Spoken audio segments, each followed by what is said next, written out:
Selamat malam para pemirsa, ketemu lagi di Hot Room dengan saya, Hotman Paris. ASEAN darurat human trafficking, perdagangan manusia. Ratusan orang Indonesia dikirim bekerja di luar negeri dengan harapan pekerjaan yang layak. Tapi ternyata korban penipuan dipaksa bekerja untuk bisnis online. Kalau tidak mencapai target, disiksa dan dikawal oleh pasukan bersenjata. Ada apa ini? Apakah ini gambaran bahwa lapangan kerja di Indonesia semakin susah? Inilah Hot Room, tipu daya perdagangan manusia.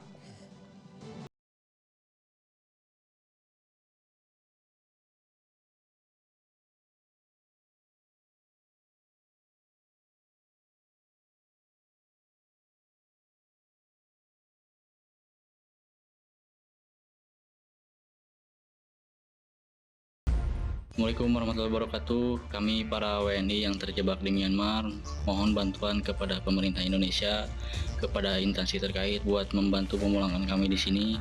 Setiap malam kita bekerja dalam kondisi gelap gulita, tapi kita tetap harus bekerja. Dan lagi kita memiliki target setiap harinya harus kita penuhi. Dan jika kita tidak memenuhi target itu, hukuman siap menanti kita, dari mulai disetrum, bahkan dicambuk, pemukulan, jalan jongkok, semuanya macam hal-hal yang menurut kami tidak manusiawi. Kami sudah jalani dan sudah alami itu semua di sini. Terima kasih, Merdeka, ya Allah. Novi, dadah dulu, dadah. Ayo Indonesia, kita udah selamat. Kita udah selamat.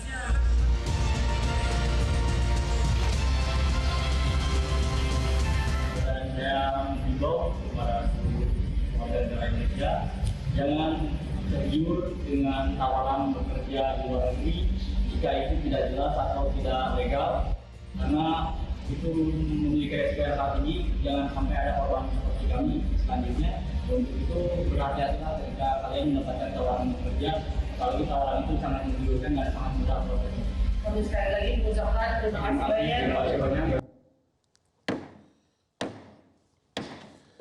Sebelum kita berdiskusi malam ini, inilah white coffee kesayangan saya.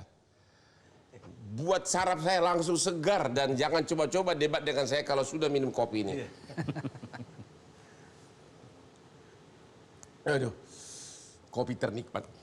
Ibu Nur Haidah, katanya ibu adalah ibu dari salah satu korban yang bekerja di luar negeri, benar? Iya, benar.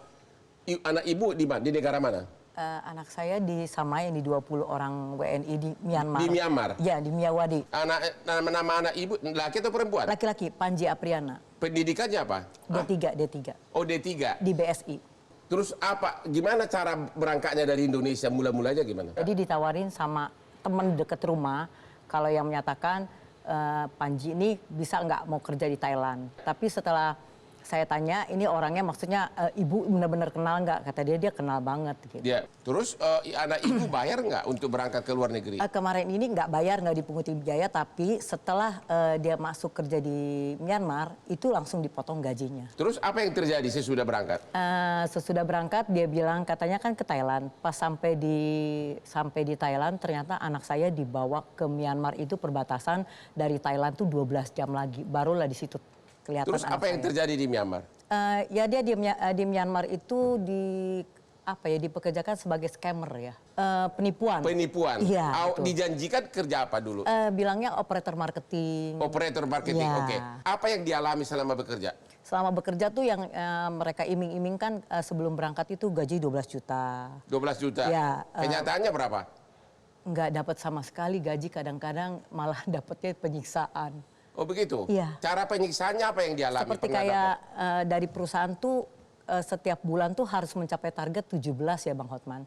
Kalau bila mana nggak sampai 17, jangankan 17, tapi pada saat hari itu misalnya nggak dapat nomor satu nomor aja, itu mungkin ada penyiksaan seperti lari, putar lapangan, kadang-kadang lari squat jam, jalan bebek, itu yang diituin sama penyiksaan paling sadis sama anak ibu? Strum. Hah? Strum. Di strum? Ya. Terus ibu bisa tahu dari mana? Dia lapor atau apa? Kadang-kadang dia masih pegang HP perusahaan, itu masih bisa chat sama saya. Terus sesudah ibu dengar, apa yang ibu lakukan? Kemarin ini sempat saya tanya maksudnya konfirmasi sama perekrut ya yang sekarang tertangkap. Tapi kata dia sepertinya saya terlampau mengada-ada kalau itu tuh disetrumnya bukan pakai paralon atau pakai listrik yang besar, cuman setruman seperti kayak pulpen gitu. Keadaan fisik anak ibu yang terparah kayak gimana? Sempat kemarin tuh dia pas bulan puasa suruh lari sampai 100 keliling putaran di gedung itu sempat pingsan dibawa ke rumah sakit. Dan gajinya dibayar nggak? Jadi itu anak saya jadi terjerat hutang Bang Hotman karena dia bilang anak saya dibawa ke rumah sakit itu punya hutang jadi 20 juta sama perusahaan. Jadi itu dipakai sebagai? Iya, sebagai hutang, bayar hutang tiap bulannya. Tapi anak ibu sekarang udah sehat di Bangkok? Alhamdulillah sehat Bang. Begitu? Iya. Oke, sekarang Pak Haryanto, apa yang terjadi? Apa yang Anda lakukan? Ya Bang, jadi kita melihat soal online scam ini sebetulnya terjadi tidak tahun-tahun ini ya, terjadi sejak tahun 2017 kalau kami mendata gitu ya. Karena kami melihat bahwa korban-korban online scam ini terjadi sejak lama, kemudian kami melihat bahwa pendidikan hukum di Indonesia juga lemah, maka yang kami lakukan adalah mencoba untuk bahwa dengan 20 korban ini menjadi trigger.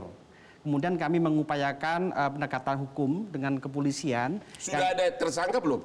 Ya, baru tanggal 9 kemarin, 2 tersangka asal Bekasi. Sudah tersangka? Sudah ditetapkan sebagai tersangka. Belum ditahan? Sudah ditahan juga. Oh, sudah ditahan? Semalam. Itu yang mana? Yang untuk pengiriman Myanmar atau Kamboja? Yang Myanmar 20 salah satu korban dari anak ibu. Sudah ditahan? Sudah ditahan. Mereka dapat apa itu ini para agen ini? Dapat dari Myanmar uangnya atau dari siapa? Ya, jadi ada pola. Modusnya gimana? Ada pola, ada modus yang kami lihat bahwa saudara Anita, karena sudah ditangkap saudara Anita sama Andre ini menggunakan jaringan internasional. Ada jaringan yang di daerah, di Sukabumi dan kabupaten-kabupaten lain. Ada jaringan yang ada di embarkasi pemberangkatan. Kemudian ada jaringan yang ada di internasional. Karena mereka diberangkatkan lewat Thailand, kemudian dikirimkan ke Myanmar tanpa melalui embarkasi dan imigrasi Myanmar. Maka kami katakan di situ adalah bahwa saudara Anita sama Andre ini adalah jaringan bisnis internasional yang kami duga adalah mendapatkan uang dari agensi yang ada di Myanmar, yang namanya Leader. Kami buktikan 4 yang awal itu sudah diselamatkan terlebih dahulu. 4 ini adalah salah satu yang 20 ini diambil 4 dulu dan itu sudah dijual ke perusahaan yang lain. Dijual oleh mereka? Ya, berapa Bang? Satu orangnya 150 juta. Rupiah? Rupiah. 4 orang ini sekitar 600 juta. Karena di Indonesia sedang ramai membicarakan soal perdagangan orang Myanmar, maka 4 orang yang dijual ke perusahaan baru ini kemudian tiba-tiba dipulangkan ke Indonesia melalui Thailand juga. Ini menjadi salah satu dugaan kami bahwa ini ada kejahatan internasional yang bisnisnya adalah bisnis besar. Maka kemudian harus ditindak secara hukum di Indonesia. Khusus agen yang di Indonesia, sudah ada bukti nggak bahwa mereka dapat duit dari siapa? Ini sedang didalami oleh kepolisian. Kami nggak bisa menyampaikan ini, tapi ada jaringan-jaringan internasional yang pola kedua ini sebagai petunjuk bahwa pola yang kedua adalah ketika satu korban dipulangkan, kemudian satu korban dipegang untuk tidak melapor kemana-mana, tetapi dipaksa untuk mencari 3 sampai 5. Diberangkatkan kembali oleh orang pelaku yang sama. Ini terjadi ketika di bulan Maret kemarin, ketika sudah rame, saudara Anita ini masih kemudian berani menempatkan 5 orang korban yang sama ke negara yang sama. Begitu. Yang di Myanmar 20 orang gimana nasibnya sekarang dan kapan kembali? Kita sedang berkoordinasi dengan Kementerian Luar Negeri saat ini dan dipastikan oleh Bu Menlu kemarin bahwa 16 ini, 20 dengan yang 4 kemarin dalam keadaan sehat walafiat, tetapi juga mengamankan terkait dengan transaksi keuangan yang dikirimkan oleh keluarga. Jadi ada dinamika yang luar biasa. Agen di sana, perusahaan di Myanmar dengan melalui Leader mempengaruhi para anak-anak ibu-ibu ini untuk mengirimkan uang ke sana. Ibu Rohingya mengirimkan uang ke siapa? Ke salah satu korban yang ada di sana. Tetapi teman-teman di sana sudah mengantisipasi kalau ini kemudian akan dikirimkan kepada agen di sana, perusahaannya akan hilang. Ini sedang diamankan dan sebagainya karena mereka meminta tebusan awal yang akhirnya kemudian kita... Jadi yang 20 ini sudah aman semuanya dan akan kembali? Betul. Oke, kita istirahat dulu. kembali lagi di Hot Room setelah yang berikut ini.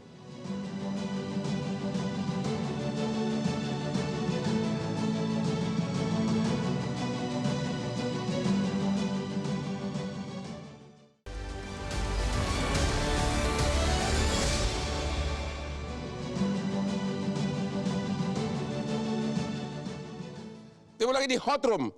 Bapak Beni Ramdhani, Kepala Badan Perlindungan Pekerja Migran Indonesia BP2MI.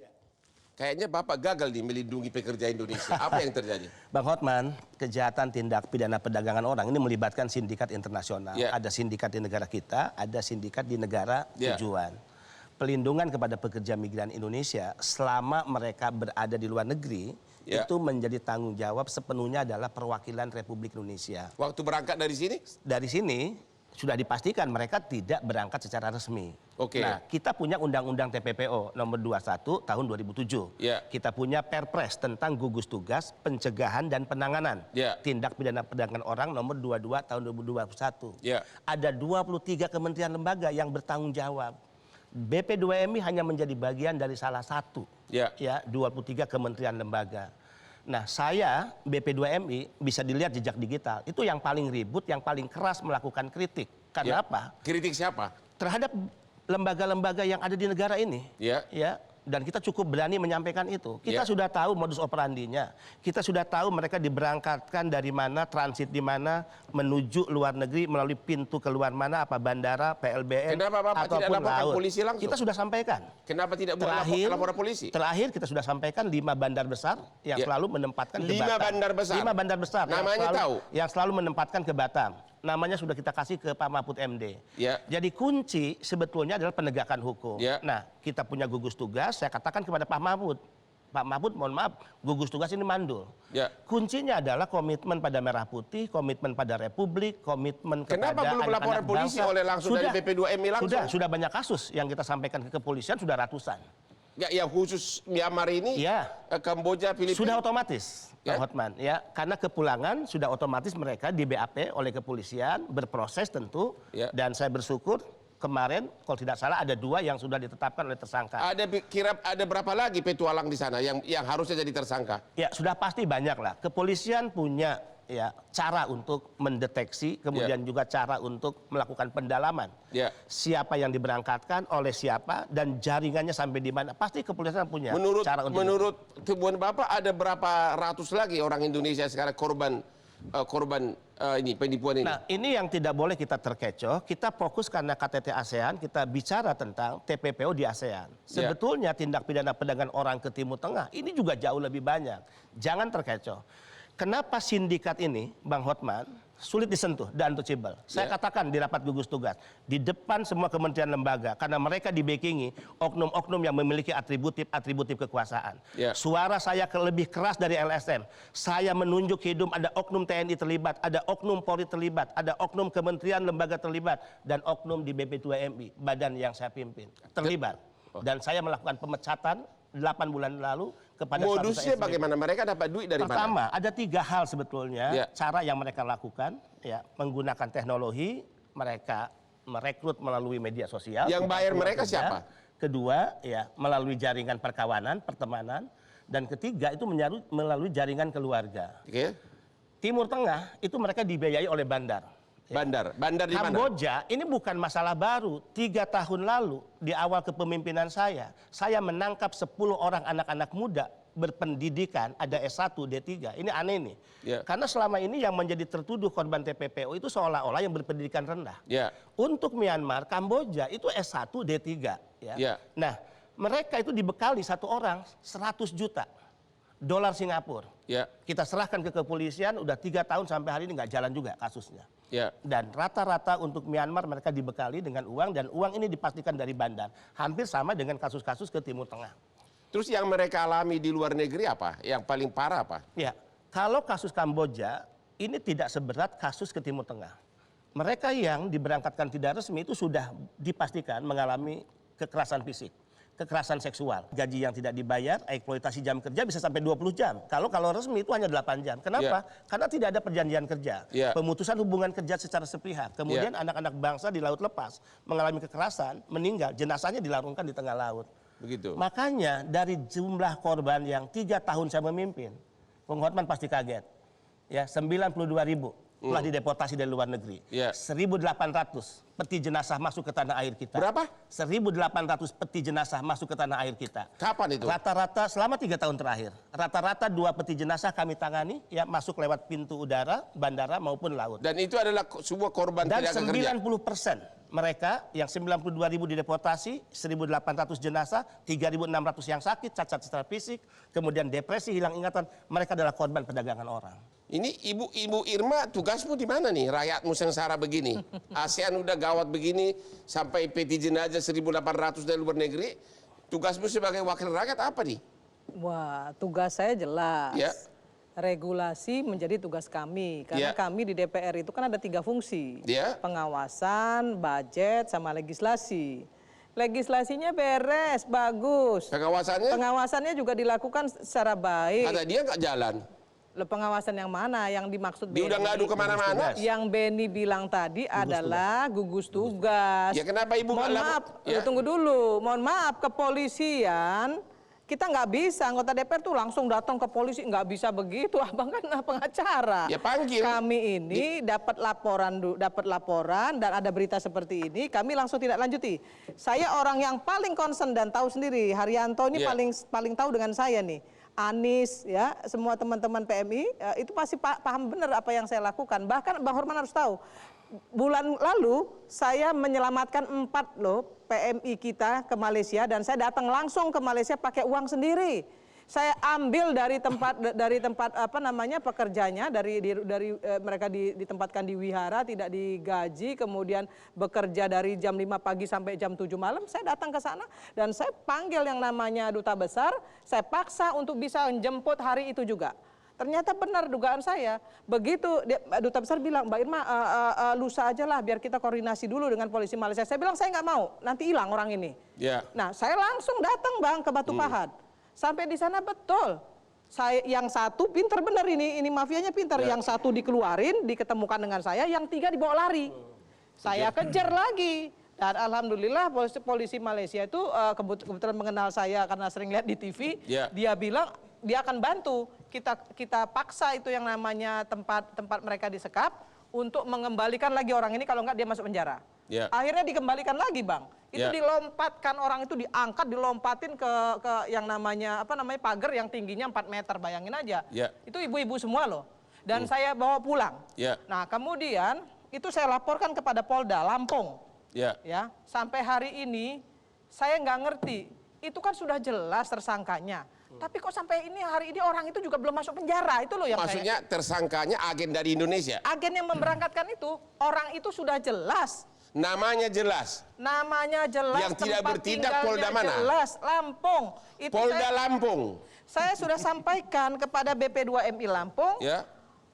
Harusnya orang itu udah ditahan gitu loh. Sampai hari ini saya juga nggak tahu. Sudah dilakukan penyelidikan atau penyidikan atau belum ngapa-ngapain? Sudah Bang. Saya bilang ini orang ini harusnya ditangkap gitu loh. Karena jaringan orang itu pasti luas.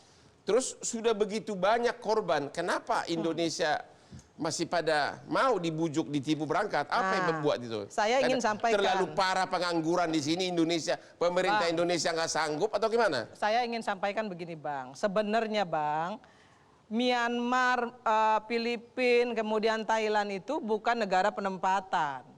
Harusnya apalagi sudah S1 D3 mestinya tahu kalau itu bukan daerah, bukan negara penempatan. Orang mereka aja malah mengirim tenaga kerja mereka ke luar negeri kok. Jadi kalau ada bujukan Myanmar, Thailand itu udah pasti. Masalahnya, sekali lagi masalahnya, pemerintah harusnya memberikan dana yang cukup kepada Kementerian Tenaga Kerja maupun ke BP2MI untuk melakukan sosialisasi ke seluruh Indonesia. Nah, dananya BP2MI yang cuma 380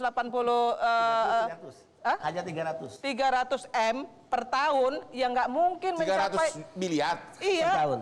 Mengurusi seluruh Indonesia nggak mungkin. Bukan saya bela BP2MI. Dan begitu juga sama Kementerian Tenaga Kerja Bina Penta. Saya sudah bilang kepada Bu Menteri Ida Fauzia, Ibu berkoordinasilah dengan yang namanya Ibu Sri Mulyani dan juga BP2MI untuk menambah anggaran ya agar bisa tersosialisasikan. Saya salah satu orang yang mensosialisasikan bagaimana caranya bisa kerja di luar negeri, bagaimana caranya bisa kerja di dalam negeri. Jadi ini adalah kurang sosialisasi. Kurang, masalahnya. minimal sekali. Oke, kita istirahat lagi, ketemu lagi di Hot Room setelah yang berikut ini.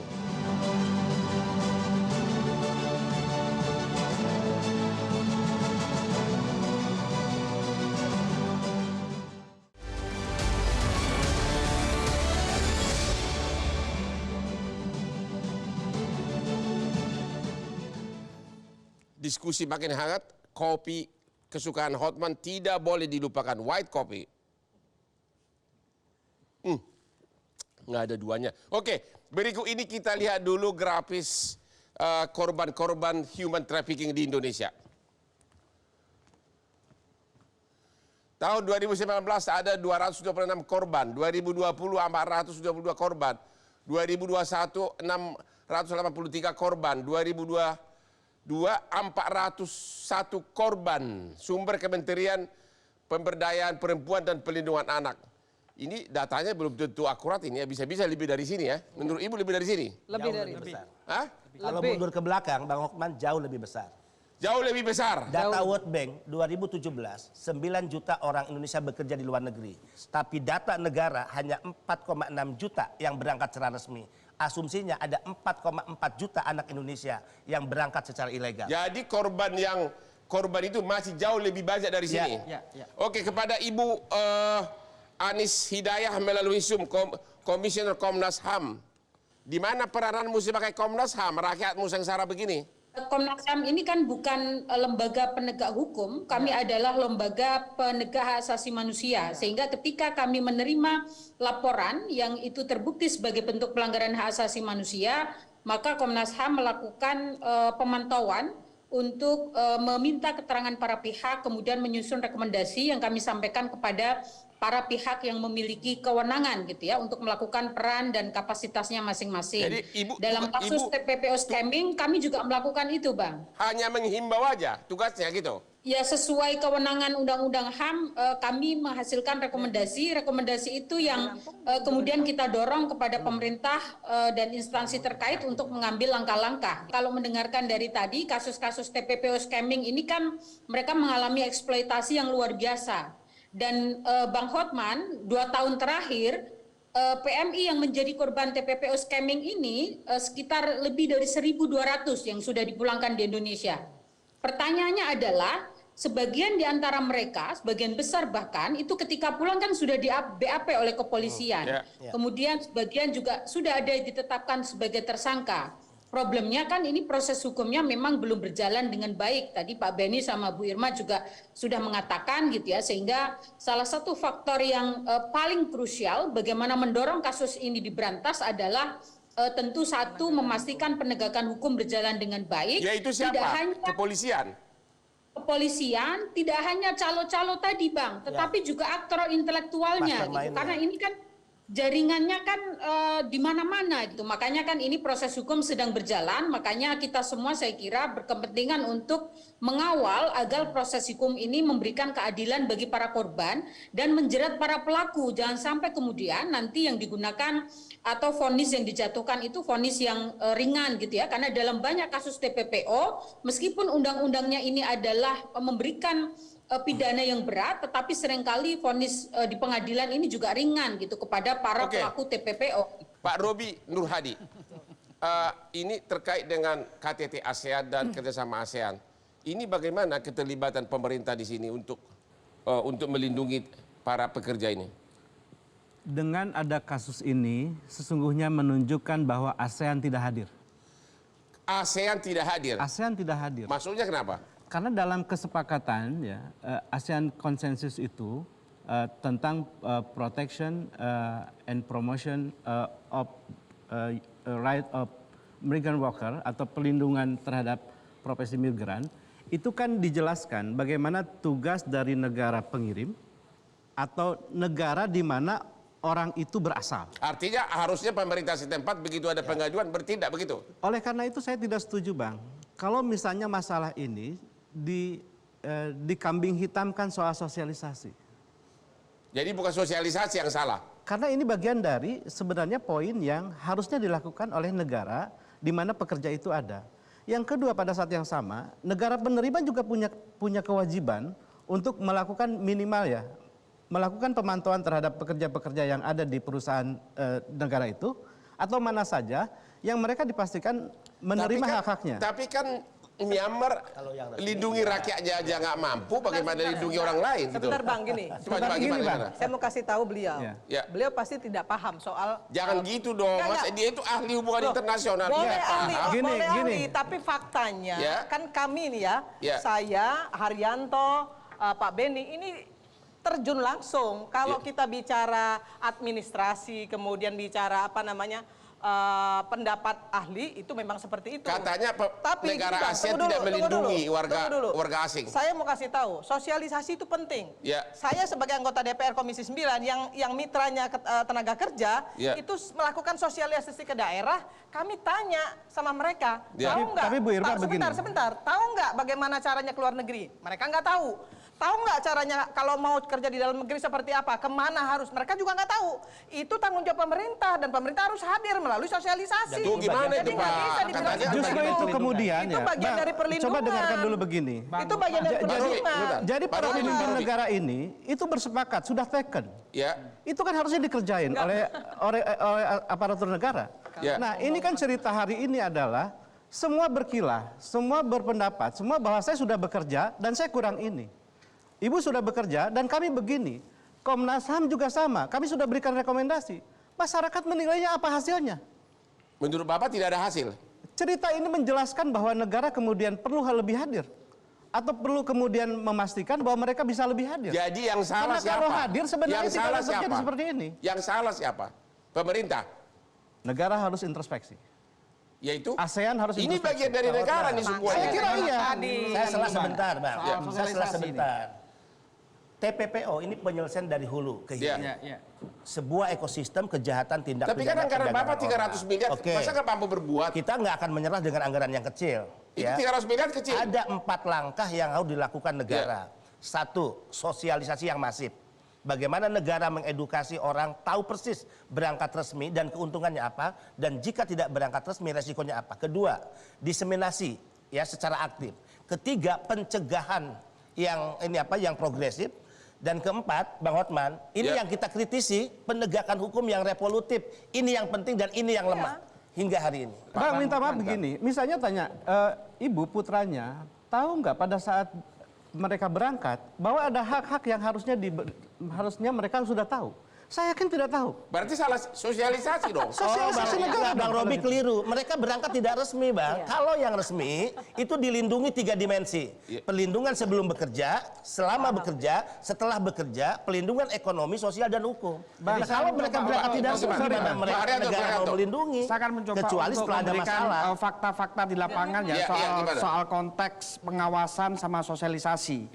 Memang betul pemerintah sudah memberikan sosialisasi masif. Semua kementerian punya anggaran untuk itu. Dipakai nggak anggarannya atau dipakai untuk lain-lain? Tetapi adalah sosialisasi yang diberikan adalah secara kuantitatif. Berapa kemudian yang sudah berikan informasi tanpa melihat kualitatif. Apakah informasi itu dapat mengena kepada masyarakat atau tidak? Betul. Yang kedua adalah yaitu kementerian mana itu? Ada kementerian Kemendikbud juga ada sosialisasi soal TPPO. Ada anggaran untuk itu?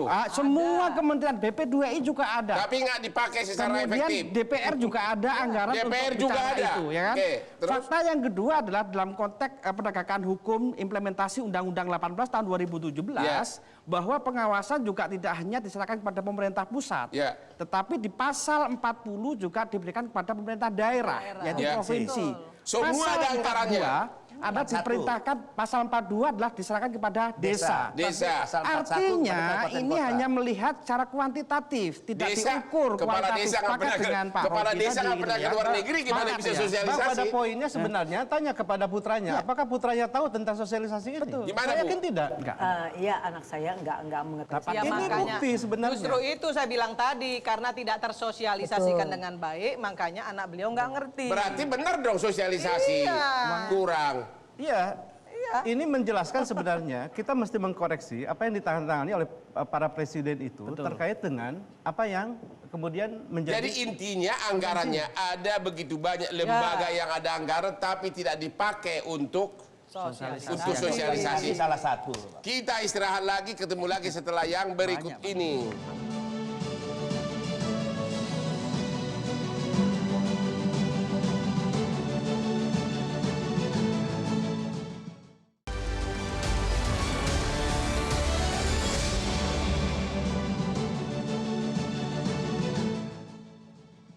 Ketemu lagi di Hot Room.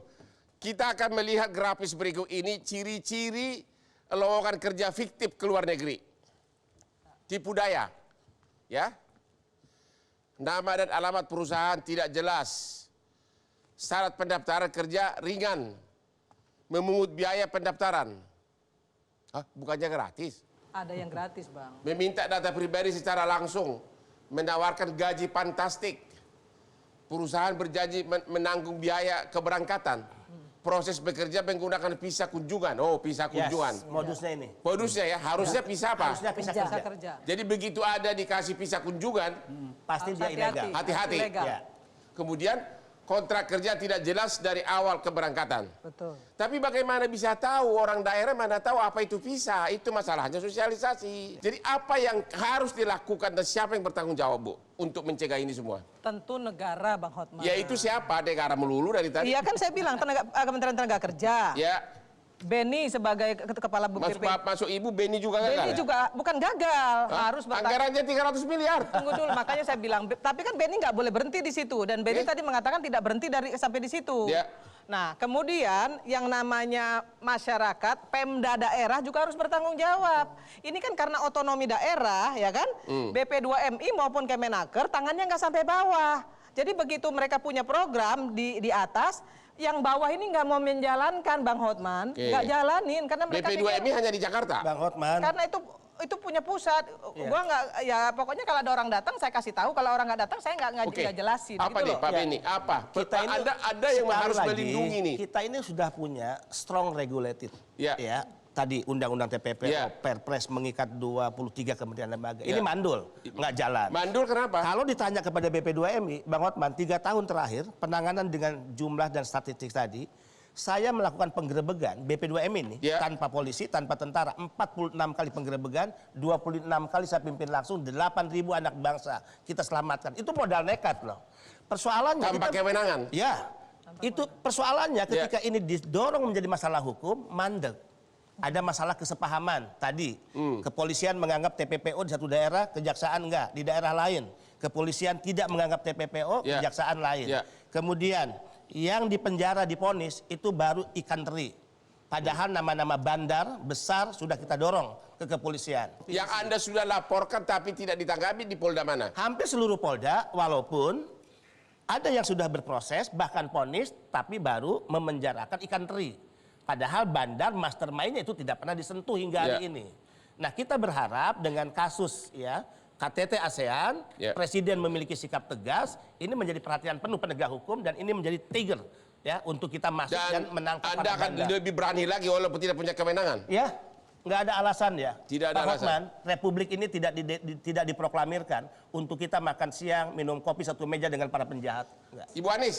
Iya Bang, jadi saya setuju bahwa ada beberapa komitmen yang memang tidak jalan dengan baik dan tugas negara tidak dijalankan dengan baik. Lembaga mana yang tidak jalan, Bu? Depnaker? Kemenaker, pemerintah daerah dari provinsi hingga desa ini juga belum semua menjalankan tugasnya karena mereka punya mandat di bawah Undang-Undang 18 2017 tentang pelindungan pekerja migran Indonesia untuk menyampaikan informasi dan sosialisasi tentang migrasi yang aman kepada masyarakat terkait terutama juga tentang TPPO. Itu yang pertama. Yang kedua, fungsi-fungsi pengawasan juga tidak berjalan dengan baik.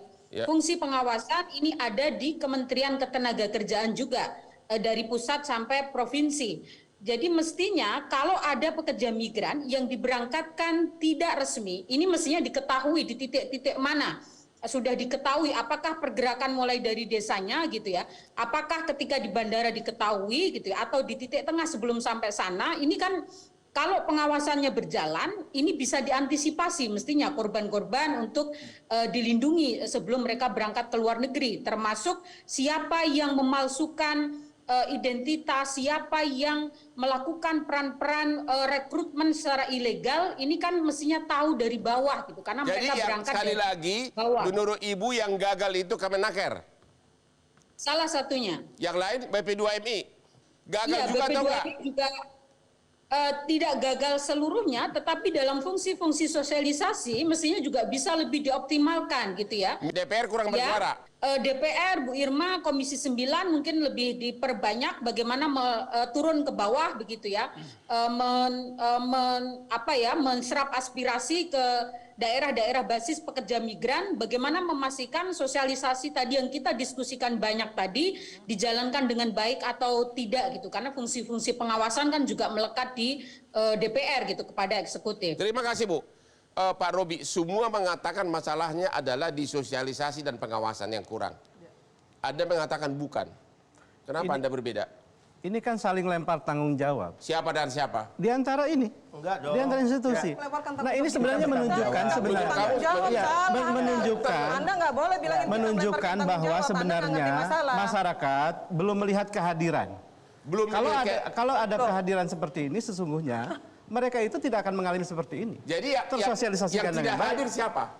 Tentu negara dan institusi di dalamnya. Ini semua tidak hadir itu. Perlindungan migran, DPR tidak hadir. Saya kira konteksnya setiap kali. Solusinya apa? Solusinya apa? Kalau memang mereka tidak hadir, apakah harus bayar pengacara mahal seperti saya? Solusinya adalah lebih serius untuk memastikan bahwa kehadirannya betul-betul untuk rakyat. Agar benar-benar memastikan kehadirannya untuk rakyat. Ya. Anggaran dipakai sesuai Pertemuan di tingkat ASEAN tidak seremonial, tetapi substansial. Ya. Dan implementasi dari apa yang ditandatangani oleh para pimpinan negara itu dikerjakan juga dengan substansial. Jadi menurut Anda pimpinan negara ASEAN juga gagal? DPR juga gagal, BP2MI juga gagal, Kemenaker juga gagal? Tentu ada parsialnya masing-masing. Ada parsial masing-masing. Setiap kali muncul seperti ini kan membuktikan bahwa negara memastikan untuk lebih hadir. Negara memastikan untuk lebih hadir. Ya, konteksnya tentu negara-negara ASEAN juga. Oke, jadi menurut Anda, tapi kan itu konsekuen dengan hadir untuk sosialisasi. Benar dong. Karena buktinya mereka yang hadir itu, yang kemudian menjadi korban, itu tidak tersosialisasikan dengan baik. Iya Bu Nur Haida. Emang benar tidak ada sosialisasi, tidak tahu. Waktu anak ibu ditawarin begitu, apa yang di benaknya? Iya mungkin Bang Hotman salah satunya ya kurang penyuluhan atau kurang sosialisasi dari atas ya. Kalau seandainya misalnya bersosialisasi itu nyampe ke masyarakat paling bawah pun mungkin dia nggak akan. Artinya kalau dilihat bekerja tapi pisahnya pisah kunjungan, harusnya sudah tahu bahwa ya. Kalau misalnya visanya cuma kunjungan berarti kan konotasinya ke arah yang ilegal ya kan. Oke, tapi sosialisasi kan ini lagi ya. Betul Bang Hotman. Oke, ada sosialisasi. Ibu Pak Haryanto gimana? Apa yang kurang dan solusinya gimana? Kalau kita dalam konteks pelindungan Undang-Undang 18 itu definisinya adalah memang gagal. Dalam konteks ini kan ada beberapa kementerian ya, misalkan kita tidak hanya melihat Kemenaker sebagai regulasi, BP2MI sebagai pelaksana, kita juga harus melihat imigrasi kita seperti apa. Imigrasi? Ya kan, kita melihat, kita juga fakta-fakta di lapangan misalkan, kalau teman-teman gagal nggak bisa bikin paspor di imigrasi A, mereka akan dapat di imigrasi B. Contoh yang 20 ini saja Bang Hurman. Ada yang berangkat lewat Jakarta, kemudian ketika mau mencoba untuk Pak Beni misalkan mau gerbek, dia berangkat lewat Bali. Ini menjadi salah satu concern kami katakan soal pelindungan pekerja migran Indonesia adalah gagal di situ. Membuatkan paspor kan bebas-bebas saja. Tapi ada mekanisme sesuai dengan Undang-Undang 18, screening, misalkan akan dibuat apa dan segala macam. Pasti mempunyai ciri-ciri seperti apa yang disampaikan oleh Bang Hotman tadi, ketika di embarkasi, ketika di bandara segala macam. Kemudian ketika masuk di Thailand misalkan, ada salah satu yang harus kemudian kita lihat. Kalau ini kuncinya adalah 4 hal yang didorong BP2MI. 1, ya sosialisasi yang masif, diseminasi yang aktif, tentu support anggaran penting. Kedua, pencegahan yang progresif. Itu tidak hanya tanggung jawab BP2MI loh, 23 kementerian lembaga. Kemudian penegakan hukum yang revolutif, ini juga yang tidak jalan. Saya katakan, mohon maaf Pak Haryanto, BP2MI sudah menyodorkan bandar-bandar besar siapa. BP2MI sudah mengatakan modus operandinya kami paham. Masyarakat direkrut dari kampung mana atau daerah mana, transit di daerah mana, keluar melalui pintu perbatasan atau pelabuhan atau udara. Kita udah paham. Kenapa mereka tidak bisa disentuh? Kenapa mereka di-untouchable? Sindikat mafianya. Karena di-backingi oknum-oknum yang memiliki atributif kekuasaan yang ada di kementerian lembaga. Kita tahu persis untuk keluar bandara itu harus mengeluarkan satu orang yang ilegal. Itu berapa rupiah. Kita tahu persis ketika mereka ditampung. Masuk Bapak, imigrasi. Ya pasti semua kementerian lembaga. Saya sudah menyebut semua kementerian lembaga. Masyarakat itu tidak mengerti bagaimana mengatur di antara institusi negara. Taunya adalah hasil. Jadi kalau hasilnya masih seperti ini, nggak apa-apa, kita introspeksi saja. Bahwa kita memang gagal melakukan perlindungan kepada mereka. Dengan begitu, kita akan lakukan hal yang terbaik. Itu Bang. Penegakan hukum. Gimana? Ya, jadi kami ingin mengatakan, kita saat ini adalah mengevaluasi Bu Irma sebagai Komisi 9 harusnya melihat ke bawah juga ya. Implementing Undang-Undang 18 tahun 2017 menjadi penting dilihat. Apalagi dihubungkan dengan Undang-Undang 21 tahun 2007. Ya kan? Kita lihat Bang Hotman, ada beberapa kemudian yang sudah diputus ingkrah oleh kepolisian, justru Undang-Undang TPPO-nya nggak digunakan. Menggunakan Undang-Undang 18 tahun 2017 dengan minimumnya nggak ada. Kemudian cuma satu, padahal kalau kita menggunakan Undang-Undang TPPO, ada kemudian hak restitusi yang harus didapatkan oleh korban. Ini yang kami dorongkan untuk 20 ini, biarkan kepolisian fokus pada Undang-Undang TPPO. Kita akhiri diskusi kita malam ini, dan sebagai kesimpulan dari sumber-sumber yang brilian malam ini, sepertinya memang sosialisasi adalah salah satu kunci utama. Karena memang rakyat-rakyat di daerah yang tidak pernah keluar negeri, dia tidak tahu apa itu pisah kunjungan, apa itu pisah kerja. Sehingga dia mau-mau saja, harusnya memang sudah harus curiga. Orang bekerja tapi kok pisah kunjungan. Ya, orang bekerja tapi pisah kunjungan. Itu harusnya dari awal sudah harus menyadari ada sesuatu yang terjadi. Jadi memang sosialisasi itu sangat penting. Dan khususnya Kemenaker sangat penting sebagai ujung tombak dari BP2MI, dan tentu sudah juga imigrasi. Kalau imigrasi melihat ada rombongan 4-5 orang, sepertinya dari penampilan, kalau penampilannya seperti Hotman Paris lewat bandara, pasti orang percaya mau shopping ke Singapura. Tapi kalau berjalan itu 4 orang, kelihatannya memang ekonomi lemah, dilihat pisahnya pisah kunjungan, itu yang harus dicurigai. Setuju? Oke, demikianlah akhir dari diskusi kita ini. Jangan lupa menonton Hot Room setiap hari Rabu jam 9.30. Yang hot-hot hanya di Hot Room.